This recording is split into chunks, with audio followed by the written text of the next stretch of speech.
What's going on, football fanatics? It's your boy, Mr. Do It All. You know we back with our game previews this week. So we got 5 games in week 3 that we're gonna break down, look at some key matchups, prediction. Now last week, week 2 was an interesting week for a lot of teams. Denver Broncos looked really great. Tennessee bounced back against Jacksonville. Kansas City probably looks like one of the best teams in the NFL, probably the best team in the AFC right now, along with Oakland. New England came back and bounced the Saints. Giants look helpless on offense, even with the return of Odell Beckham. Steelers looked really well, looked good, even though Sam Bradford did not play that game, or play much in that game. And the Falcons blew out the Green Bay Packers in a game that I thought would be a lot closer. So jumping into week 3 here we go. So we're going to start with the Cowboys and the Cardinals. Now, I'm just letting y'all know, every week we'll probably be breaking down a Cowboys game because I am a Cowboys fan. So that's the first team I'm going to be talking about because that's where I have most of my knowledge from. So, Cowboys-Cardinals Monday night. Game is going to be played in Arizona. Now, this is a tough matchup for both teams. For the Cardinals, the matchup for them to watch is going to be their passing game versus that Dallas secondary that was beat up. And Trevor Siemian took great advantage of them last week. Now, Carson Palmer has not looked like himself, but when he's under pressure, I believe that his completion percentage or his quarterback rating is about 50, which is not very good. But when he has a clean pocket, his quarterback rating, I believe, is around 86, 87, which is respectable, but it's not top of the line. Now, this Cardinals team won last week against the Colts in overtime. The Colts are a team that I do not think is very talented right now. Even without Andrew Luck, they still don't have very much talent around him. So that's something to look at. And Dallas last week got blown out by Denver, and their secondary was tested all game by Trevor Siemian. And this is a team that got down to their 2 corners, which was Jordan Lewis, a rookie who was playing in his first NFL game, who's had hamstring issues throughout all the training camp and preseason.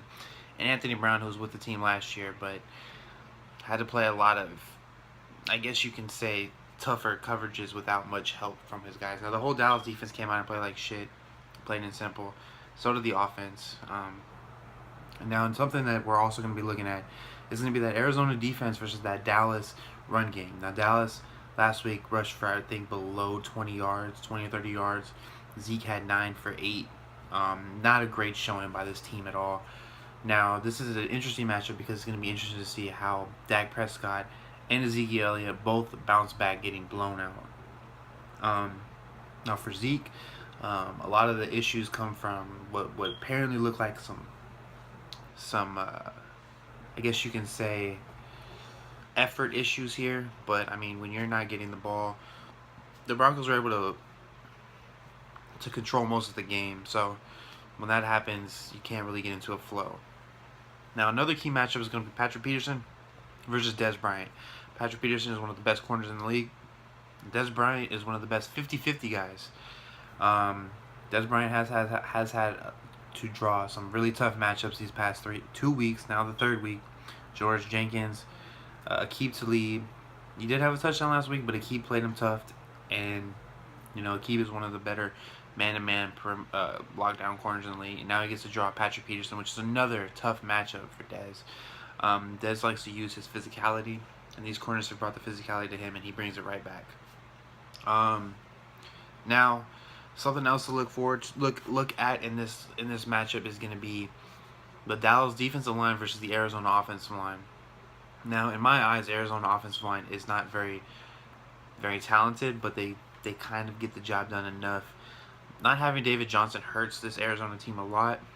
And this Dallas defense hasn't been able to get consistent pressure outside of DeMarcus Lawrence, who has 4 sacks in 2 games. So this is going to be an interesting matchup for him to see where they go. Overall, this game has a lot of issues here. Both teams are 1-1. You don't want to be 1-2. Arizona's at home. I believe they lost their first game at home. I think. Let me check. Actually, I'm sorry about that. Not great. No, this is their first home game, so you know the crowd's going to be getting crazy. It's a Monday night game. Arizona and Dallas has history with each other, as Arizona used to be in the NFC East. Um, this game's always come down to the wire for some reason. Um, last couple of years, I believe. Now, not having David Johnson for this Arizona offense is huge.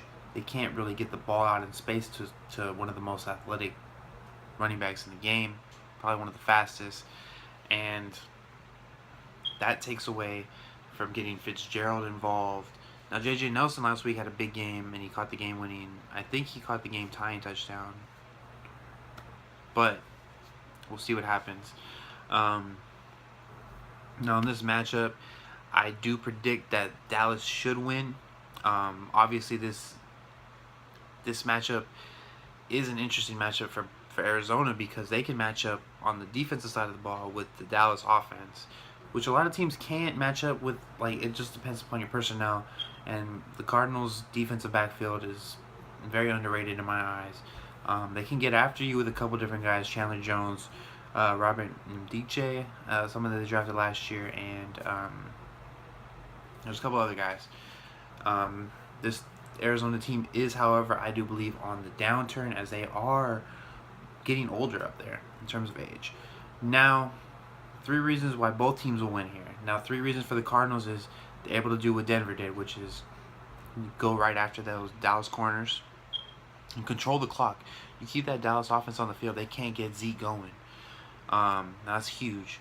Reason number 2, they're able to force Dak Prescott into basically doing what Denver did. You have to follow that Denver game plan, that Denver blueprint. Force Dak Prescott to beat you. Now, Dak threw 50 passes last week. I do not anticipate the same type of issue.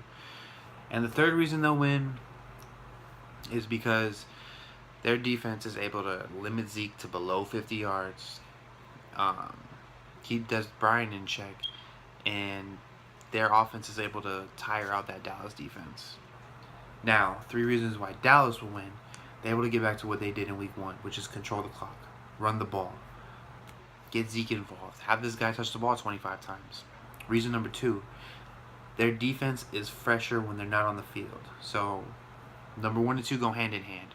And number 3, you get pressure after Carson Palmer, you force him to make bad passes, and he turns the ball over. Now, our prediction for this game is Dallas is going to win this game 27-17 on the road in Arizona. A bounce-back game for them. Zeke has over 100 yards. Dak is efficient once again. And Dez has probably somewhere around 5 catches for 60 yards. Cole Beasley killing him in the slot. Cole Beasley had a tough matchup last week with Chris Harris, but I expect him to bounce back as he is one of Dak's favorite targets. That's going to do it for this game. I think we're going to look at Oakland and Washington. Giants versus Philly. I know that doesn't look like a great matchup, but it's an NFC East game. Detroit versus Atlanta, this game, and then Tennessee versus Seattle. Those are going to be the 5 games we look at this week.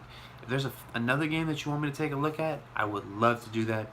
Make sure to leave that comment down below, and I'm out. Thanks, guys.